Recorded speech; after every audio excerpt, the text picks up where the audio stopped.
Selamat malam, ketemu lagi bersama saya Uya Kuya di LBU, Lembaga Bantuan Uya.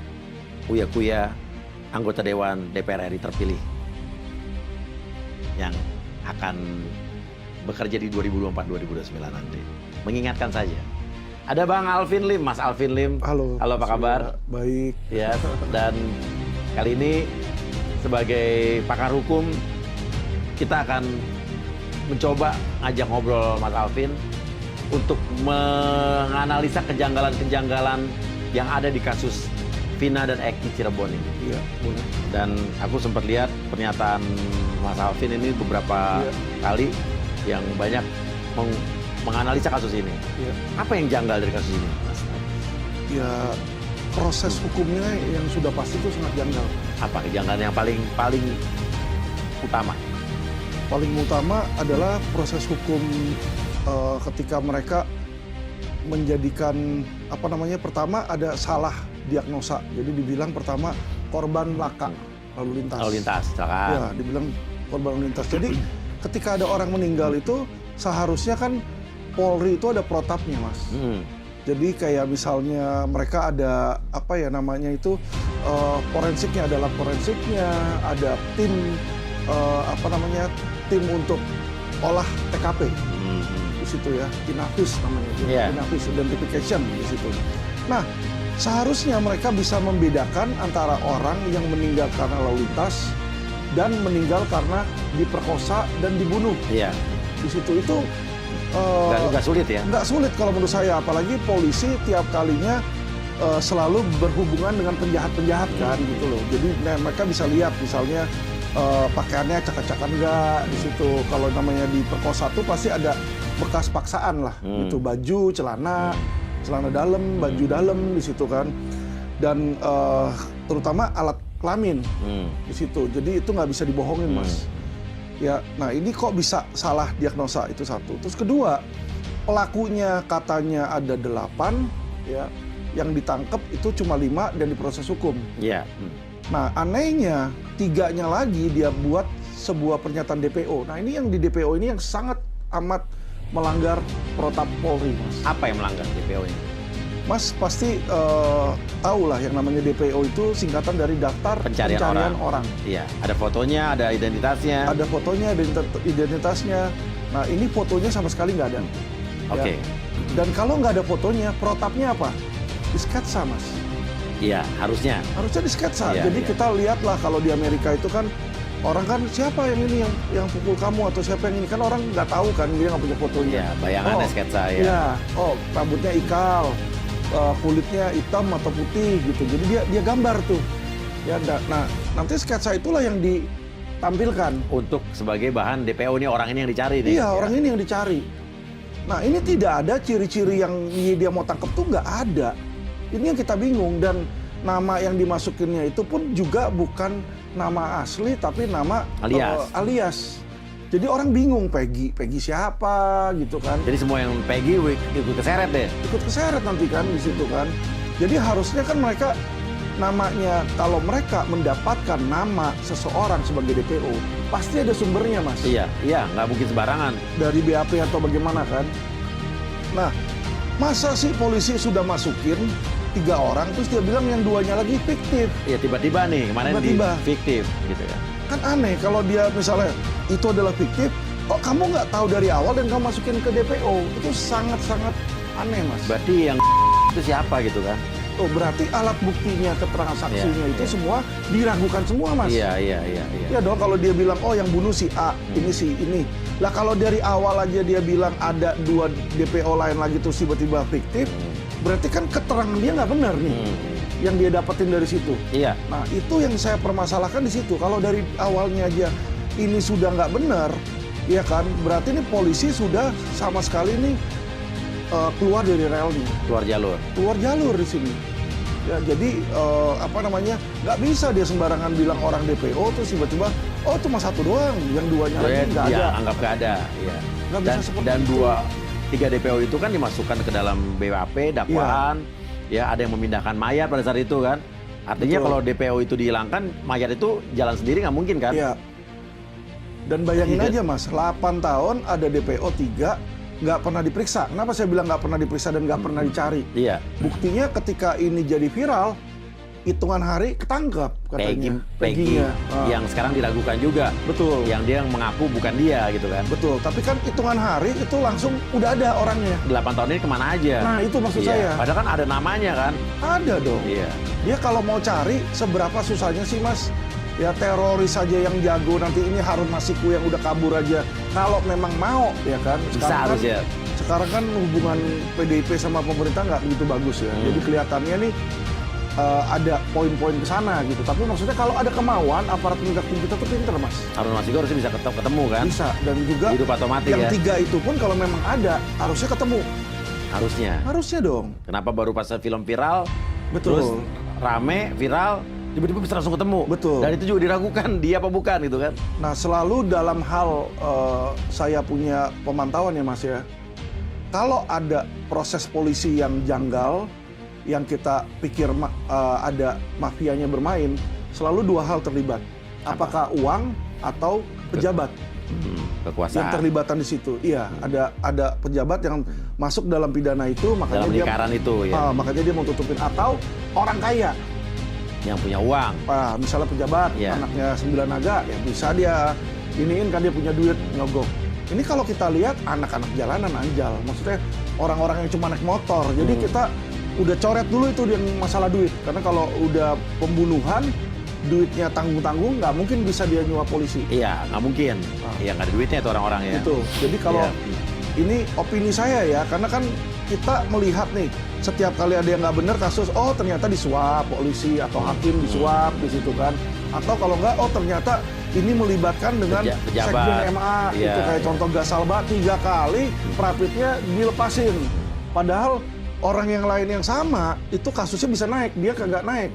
Alasannya katanya JPU-nya nggak punya pengangkatan dari Kejaksaan Agung. Padahal semua yang KPK kasih juga nggak ada pengangkatan dari Jaksa Agung dan tidak pernah masalah. Jadi kita lihat di situ Mas, kalau nggak masalah duit, masalah kekuasaan. Nah kalau saya lihat di sini ini kekuasaan. Kekuasaan artinya ada orang-orang yang berkuasa yang Betul. terlibat di dalam sini. Nah disitulah makanya Mas, saya sebagai pakar hukum dan ahli hukum, saya melihat kira-kira jenderal mana yang patut kita duga. Yang patut kita duga, ya kan? Pasti kalau proses nggak benar, ada oknumnya dong. Maksudnya jenderal mana yang patut kita duga dalam kasus Vina ini. Oke. Jadi kasus Vina ini nggak mungkin bisa seperti itu kalau nggak ada orang kuatnya. Apalagi Mas, sampai presiden ngomong. Presiden lu bilang tolong transparansi. Nah, Ya kan? Berarti apa di situ?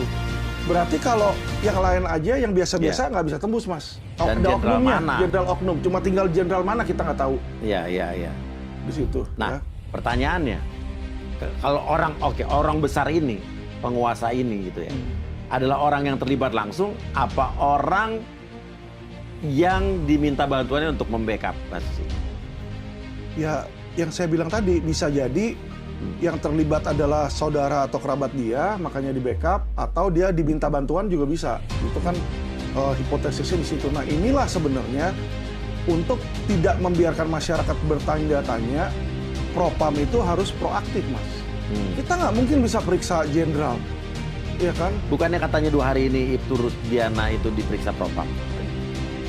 Mas, itu yang seorang itu apa bisa membebaskan seorang tersangka pembunuhan, Mas? Nah, Itu sangat make sense kalau menurut Iya, saya, iya. karena levelnya ini sorry ya masih di bawah. Iya. Perwira aja bukan, iya. ya kan? Kalau udah Kompol, AKBP, Iya, iya, Kombes, iya. nah kita percayalah Iya, di situ iya, lah dia iya. punya pool lah buat goyang-goyang. Iya, iya. Itu kagak lah. Emang itu mau lepasin terus Kapolresnya yang adalah AKBP atau Kombes diem aja? Ya toh pasti Kapolresnya ini Jadi kenapa sekelas dilepas? itu nggak mungkin berperan mengatur kasus ini ya? Kalau dia jalan pun dia bukan sebagai penyuruhnya, bukan sebagai aktornya, tapi sebagai anak buahnya yang Pionnya. perintah pionnya di situ. Artinya Mas Alvin curiga atau yang paling patut dicurigai itu adalah di mana? Yang patut dicurigai ini kalau menurut saya ini ya, apalagi ada Peggy yang ditangkap, Mas. Yang- Dalam waktu dekat Iya, iya. Peggy sudah ditangkap, sedangkan alat buktinya adalah keterangan saksi yang dibilang oleh Susno dan lain-lain itu hanya satu saksi kunci Iya. yang melihat dari 100 meter bisa ngelihat muka orang. Aib. Iya. Aib. Jadi dia bilang ini bohong, ini bohong. Udah pasti Aib nih bohong gitu ya. Kalau menurut Susno kan seperti Iya itu. sih. Jarak 100 meter dalam gelap, dia bisa nggak kenal pelaku tapi bisa mengenali muka itu Iya. kan. 100 meter tuh jauh banget, gila. Kalau nggak Superman. Kalau di Amerika dicek itu pengakuan dia. Indonesia nggak pernah dicek. Harusnya dicek. Kayak di Indonesia, kalau di Amerika kan misalnya ada yang ngerampok dia Iya. bilang saya lihat orangnya. Dia jajarin 4 orang. Iya. 1 orang benernya, 3 orang yang mirip-mirip. Iya. Disuruh identify. Mengenali nggak, bener nggak gitu. Ini dilakukan nggak? Itu kan di Amerika, Mas. Oh iya, Kita di cuma Indonesia maksud saya kan ini, iya. kalau Iya. polisinya Sayangnya, kritis, iya, harusnya iya, kan seperti iya, itu. iya. Itu 1. Polisinya kurang nonton film Hollywood ya. Iya. Kedua, dia mau bicara aja, saya lihat gerak-geriknya. Iya. Itu dia tertekan sekali, Mas. Iya. Waktu press conference. Jadi Peggy dia tuh ya? Peggy, dia udah mau bilang saya nggak ini, tapi dia udah pasrah. Dan dia benar ada yang Ada yang menutup mulut ya, mulutnya, iya. terus ketika dia mau bicara lagi diseret. Saya lihat Iya. di situ. Itu kalau menurut saya nggak fair. Kenapa? Iya. Yang dilakukan oleh polisi saat itu adalah conference pers, Iya. media rilis. Iya. Yang namanya media rilis, kalau ada polisi jelek-jelekin si penjahat, Iya. penjahat itu Berhak punya untuk- hak jawab untuk mengklarifikasi atau membantah. Iya. Jadi kalau dia melarang di situ, saya sudah melihat bahwa polisinya ini tidak profesional dan tidak menaati hukum. Iya. Ya, jadi di dalam hal itu oknum, itu sudah ada oknumnya, Oke. pasti. Dan ada yang ngelihat kayak begitu pun sampai ini sudah viral setengah mati, yang diperiksa sama Propam itu hanya Ibtu Rudiana yang masuk ke berita. Yang lain kemana? Penyidik-penyidiknya, Penyidik-penyidiknya, kanitnya, kasubditnya, itu harus atasan-atasannya diperiksa lah ya. dong. Betul. Yang Ini bertanggung udah jawab. Presiden Iya. lo ngomong. Ya disinilah makanya saya bilang ya Propam itu kayak macan ompong. Jadi Yang dia sekarang ini. dibikin sebagai macan untuk menjaga polisi-polisi nakal, tapi kenyataannya dia ompong, dia nggak punya tenaga. Saya udah laporin beberapa, ada puluhan Mas, ada sekitar 20-an laporan ke Propam. Tidak ada satu pun yang jalan, termasuk yang terakhir yang ada jenderal DPO-nya banyak sama aset sitannya hilang, tidak pernah diperiksa. Masuknya bukan ke Propam, malah dilempar ke Wasidik. Disuruh cari barang sitannya yang hilang kemana. Loh kok suruh cari barang sitannya hilang kemana? Iya. Itu kan kalau ada kehilangan kan berarti ada pelanggaran. Periksa dong siapa oknumnya. Di situ. Jadi saya melihat Mas, sorry ya, belum ada keseriusan mereka untuk berbenah. Apa nih? Polda, Polri, Polri dong. Polri. Jadi kalau udah kasus yang menyangkut nasional, itu sudah tidak bisa dihandle wilayah Polres dan wilayah Polda. Itu ada protapnya Mas. Iya. Harus Jadi dari kalau Mabes ya. Iya, jadi kalau Mas ke kantor polisi mau melaporkan aja nih, nanti ditanya, ini yang terdampak siapa? Oh, kalau masih ke satu kota, masih bisa Polda atau Polres, kabupaten. Kalau udah nasional, semua melibatkan apalagi membuat gaduh, itu Mabes sudah harus take over, Mas. Dari sini harus Mabes sebetulnya kuncinya. Harus Mabes kuncinya. Iya. Dikasih lagi ke oknum yang sama, ya nggak akan beres. Iya. Jadi itulah yang Dan saya lihat. Itu tinggal pemeriksaannya bener nggak gitu kan? Iya. Jadi dan juga saya lihat ya Mas, kesalahan Polri lagi satu lagi. Gini, kalau di Amerika atau di luar negeri, ketika ada penyidikan, ya mereka itu sedikit berbicara. Jadi kalau polisi ditanyain ini gimana? Di sini polisinya semua bicara. Nanti ada Dirkrimum Polda tuh saya lihat ada press release Surawan, Kombes Surawan bilang begini. Nanti kemarin ada Dai Baktiar atau Adi Vivit tuh berbicara juga di situ. Oh saya nggak di sini, saya difitnah, saya ini. Jadi rame sekali, termasuk Kadif juga bicara di situ. Jadi masyarakat bingung di sini kan. Patokannya acuannya ke siapa? Patokannya ke siapa? Dan lagi mereka ini belum melengkapi penyidikan yang sempurna, tapi udah ngomong. Sehingga masyarakat ketika nanya lagi dia nggak bisa jawab, masyarakat akan berpikir loh, kamu bohong. Jadi mereka pikir jadi makin curiga, Mas. Seharusnya, sorry ya, kita tahu memang ada no viral no justice. Tapi polisi itu harusnya profesional, jangan biarkan no viral no justice Terus-terusan ya. bukan mempengaruhi hasil penyidikan. Ya, jangan akhirnya itu opini masyarakat, Betul. yang beredar di masyarakat, akhirnya yaudah deh kita, ya kan? Yang benar jadi salah, yang salah Salah jadi jadi benar. benar. Kayak Iya. contoh yang ada selebgram kemarin kan mukul anjing, kita nggak tahu penyebabnya Iya. kenapa. Ternyata Udah ya, langsung, menyelamatkan kucing. udah langsung dia teriak-teriak di situ, akhirnya orangnya dipecat. Nah bisa aja kan polisi begitu. Aduh, saya pusing ini di pus kiri kanan. Ya udah deh, mana aja yang ada kambing hitamnya, udah lu proses aja dah. Yang penting inkrah nanti selalu kan mereka berpendapat kan udah P21 misalnya. Itu udah bukan saya lagi unangnya, jaksa. Nanti jaksa yang penting saling, vonis. saling nyala-nyalain nih. Vonis, Iya, yang penting udah vonis, udah ya. Jadi kalau ditanya bener nggak penyidikannya, ya kan udah kekuatan hukum, pasti Iya, gitu. hakim yang udah vonis Nah, ya. ini yang saya takutkan tuh di situ, Mas. Makanya saya udah teriak ke mereka berkali-kali, tapi mereka seems like nggak mau listen gitu, nggak mau denger. Ya udahlah. Oke. Kita sebagai masyarakat, sebagai ahli hukum kan cuma bisa mengingatkan. Menurut Mas Alvin.